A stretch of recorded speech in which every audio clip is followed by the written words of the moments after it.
Subscribe now and press the bell icon. Never miss an update.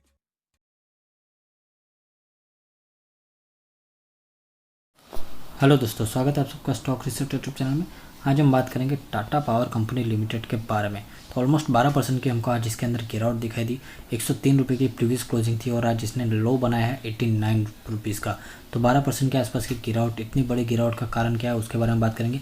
आगे हमको क्या करना चाहिए इसके बारे में बात करेंगे। तो लॉन्ग टर्म के लिए क्या विजन है, कंपनी क्या कर रही है, कंपनी ने अभी एक डील कैंसिल की उसके बारे में बात करेंगे। हालांकि काफ़ी सारे लोगों को पता होगा, लेकिन जो पूरा डिटेल में मैं बताने वाला हूँ ऐसा आपको किसी ने नहीं बताया होगा यूट्यूब पे। तो बात करते हैं टाटा पावर कंपनी लिमिटेड के बारे में।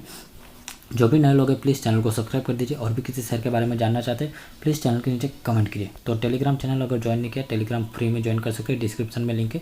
शेयर मार्केट के रिलेटेड लेटेस्ट न्यूज़ आपको मिलती रहेगी फ्री में। दोस्तों, टाटा पावर के रिलेटेड जो न्यूज़ है वो बताने से पहले मैं आपको आज की ट्रेडिंग डिटेल बताना चाहूँगा। तो ये 12 अप्रैल 2021 एनएससी की वेबसाइट पे हम आ चुके। प्रीवियस क्लोजिंग 104 रुपीज़, आज ओपन हुआ 101 रुपीज़। कोई ज़्यादा बड़ा गैप डाउन नहीं, 2-3% का गैप डाउन ओपन हुआ और ओपन बराबर हाई था, यानी कि यहाँ पे आप शॉर्ट सेलिंग कर सकते। लो बनाया था 89.90 का और क्लोजिंग हुई थी 92.70। 11% की गिरावट के साथ क्लोजिंग हुई है, कोई छोटी मोटी क्लोजिंग नहीं हुई। तो 52 वीक हाई देखे तो 114 रुपये जो कि कुछ ही दिनों पहले बनाया था। 52 वीक लो देखे तो 27 रुपये। ओके, तो वहाँ से 4-5 गुना पैसा कर चुका है। तो आज क्वांटिटी देखे तो आज क्वांटिटी ट्रेड हुई 12,58,93,917 शेयर। ओके, कितनी 12.5 करोड़ शेयर की क्वांटिटी ट्रेड हुई और डिलीवरेबल क्वांटिटी देखे तो 2,82,60,000 शेयर। ओके, तो ऑलमोस्ट 2.25 करोड़ शेयर से भी ज़्यादा की डिलीवरी, ऑलमोस्ट 22.5% की डिलीवरी यहाँ पे हमको दिखाई दी। तो क्वांटिटी भी काफ़ी ज़बरदस्त ट्रेड हुई, डिलीवरेबल क्वांटिटी भी काफ़ी ज़बरदस्त है एंड परसेंटेज उतने खास नहीं है, लेकिन 3 करोड़ से इसकी डिलीवरी कोई छोटी मोटी डिलीवरी नहीं होती है। ओके, तो इसके अंदर गिरावट में आज काफ़ी अच्छा माल उठाया गया है, तो ये बात आप पहले याद रखिए। तो दोस्तों, न्यूज़ ये है कि टाटा पावर की जो एक डील होने वाली थी मलेशियन कंपनी पेट्रोनास के साथ। ओके, पूरा नाम है पेट्रोलियम नेशनल BSD, यानी कि पेट्रोनास के साथ एक 2 बिलियन डॉलर की डील होने वाली थी। 2 बिलियन डॉलर का इन्वेस्टमेंट पेट्रोनेट टाटा पावर में करने वाली थी। तो 2 बिलियन डॉलर यानी कि 15,000 करोड़ की डील होने वाली थी और इस डील से जो भी पैसा था उससे टाटा पावर अपना डेप्ट कम करने वाली थी। तो 44,000 करोड़ का डेप्ट है टाटा पावर के ऊपर। तो अगर ये डील हो जाती तो उससे टाटा पावर अपना डेप्ट कम कर सकती थी, लेकिन इतनी बड़ी डील को टाटा पावर ने टर्मिनेट कर दिया है, यानी कि टाटा पावर की तरफ से ये डील कैंसिल हुई। ओके, तो दोनों के आपस में बातचीत, उसके बाद में ये डील को कैंसिल किया गया है। तो 15,000 करोड़ की डील, इतनी बड़ी डील को कैंसिल करने के पीछे कुछ बहुत ही बड़ा और बहुत ही बड़ा विज़न यहाँ पे हमको दिखाई दे रहा है टाटा ग्रुप का। उसके बारे में भी आगे हम बात करेंगे। ओके, तो 15,000 करोड़ की डील को ऐसे कैंसिल नहीं करता, पीछे कुछ ना कुछ बड़ा ज़रूर हो रहा है, तभी इतने बड़े डील हुआ।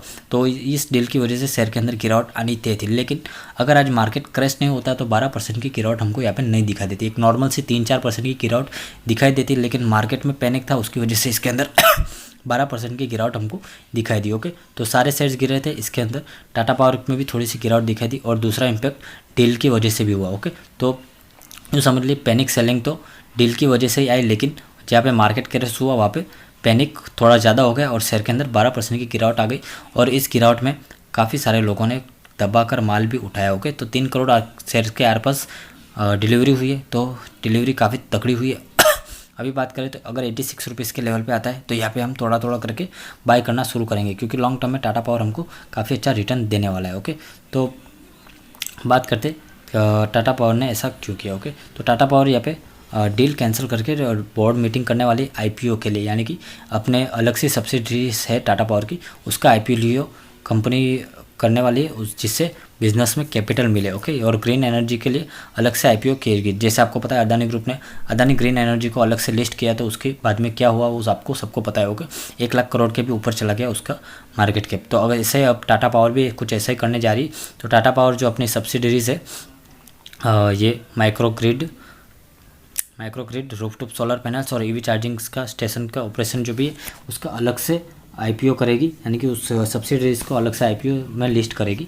उसके बाद जो भी कैपिटल रेज होगा उससे टाटा पावर अपना डेप्ट कम करेगी और अपने बिजनेस को, EV चार्जिंग वाले बिजनेस को जो है एक नई ऊंचाइयों तक ले जाएगी। ओके, तो जो ग्रीन एनर्जी का पूरा सेपरेट IPO होगा, पूरी सेपरेट अलग कंपनी कर दी जाएगी। उसके बाद आपको पता है जो अदानी ग्रीन एनर्जी में हुआ, तो अगर ये IPO आता है तो काफ़ी अच्छा फ़ायदा होगा इन्वेस्टर्स को भी, हमको भी और टाटा पावर को भी। ओके, तो काफ़ी बड़ा विज़न के साथ कंपनी चल रही है, और जब इतने बड़े बड़े फैसले लिए जाते हैं तो थोड़ा टाइम लगता है इम्पैक्ट होने में, तो तुरंत हमको इसका इम्पैक्ट नहीं दिखेगा, लेकिन कुछ दिनों बाद या कुछ महीनों बाद हमको इसका इम्पैक्ट दिखने को मिलेगा। तो 15,000 करोड़ की डील करने के पीछे काफ़ी बड़ा विज़न यहाँ पे हमको मैनेजमेंट का दिखाई दे रहा है। ओके, तो दोस्तों शेयर होल्डिंग पैटर्न अगर आप देखें तो जून 2020 में प्रमोटर के पास 37% थी, लेकिन सितंबर में देखें तो 47% हो गई। ऑलमोस्ट 10% के आसपास प्रमोटर्स ने हिस्सेदारी यहाँ पे बढ़ाई। ओके, तो 10% ऐसे नहीं बढ़ा था। पिछली बार प्रमोटर्स ने यानी कि टाटा ग्रुप ने ऑलमोस्ट टाटा केमिकल के अंदर भी इसी तरह हिस्सेदारी बढ़ाई थी। ओके, तो उसके बाद टाटा केमिकल जो रॉकेट बनाया वो आपको मालूम है। तो टाटा पावर में भी यहाँ पे 10% की हिस्सेदारी प्रमोटर्स ने बढ़ाई है, तो इसके अंदर भी कुछ बड़ा खेल जरूर होने वाला है। एफआईएस देखे तो एफआईएस 12% के साथ बैठे, और डीआईएस के पास भी 23% है। पब्लिक के पास सिर्फ 16% यहाँ पे हमको दिखाई दे रहा है। तो कुछ ना कुछ बड़ा जरूर होगा। प्रमोटर्स यहाँ पे हिस्सेदारी बढ़ा रहे, आईपीओ लॉन्च होने की बात हो रही है, और साथ ही 15,000 करोड़ की डील को भी कैंसिल कर दिया है कंपनी ने, यानी कि कंपनी बाहर का इन्वेस्टमेंट ना लेके अपने इंडिया में ही अपनी सब्सिडीज का आईपीओ करके पैसा रेस करना चाहती है। तो ये भी एक अच्छा पॉइंट हमको दिखाई दे रहा है। फिलहाल बात करें तो कंपनी का मार्केट कैप है 29,475 करोड़, पी वैल्यूएशन 32 है, रिटर्न ऑन कैपिटल एम्प्लॉय 7.5% है, रिटर्न ऑन इक्विटी 1.5% है, जो कि काफ़ी कम है। डेप्ट है 44,000 करोड़ का। ओके, तो इसी की वजह से कंपनी के ऊपर प्रेशर बना है। Number of equity shares 320 crore है, टोटल एसेट है 94,000 करोड़ के। तो जितना डेप्ट है उससे डबल एसेट भी है, लेकिन काफ़ी पावर जनरेशन का बिजनेस जो है काफ़ी कैपिटलाइज बिजनेस है, इसीलिए प्रॉब्लम है। फेस वैल्यू देखे तो 1 रुपये की 52वीं खाई और लो आपको पता है। अर्निंग पर शेयर 3.90 की। शेयर के रिटर्न देखें तो अभी 1 महीने में 19% की गिरावट हमको यहाँ पे दिखाई दे रही है। 3 महीने में 7% की रिटर्न, 6 महीने में 75% की रिटर्न, ईयर टू डेट में 21%, 1 साल में 150% की रिटर्न दे चुका है, 2 साल में 26%, 3 साल में 5% की रिटर्न, 4 साल में 8%, 5 साल में 36% और 10 साल में माइनस में दिखाई दे रहे हैं return. Okay, share holding pattern detail में देखें तो 45% टाटा सन्स प्राइवेट लिमिटेड के पास में है, और 12% इंश्योरेंस कंपनी के पास, 12% म्यूचुअल फंड के पास, एफआईएस के पास भी 12.5% है, और पब्लिक के पास 16-17% आपको दिखाई दे रहा है। तो ICICI prudential Bharat consumption funds के पास 5.5% की हिस्सेदारी यहाँ पे आपको दिखाई दे रही है। तो कुछ शेयर्स यहाँ पे गिरवी भी रखे हुए 2.59% शेयर, और मेजॉरिटी शेयर होल्डर प्रोमोटर्स है।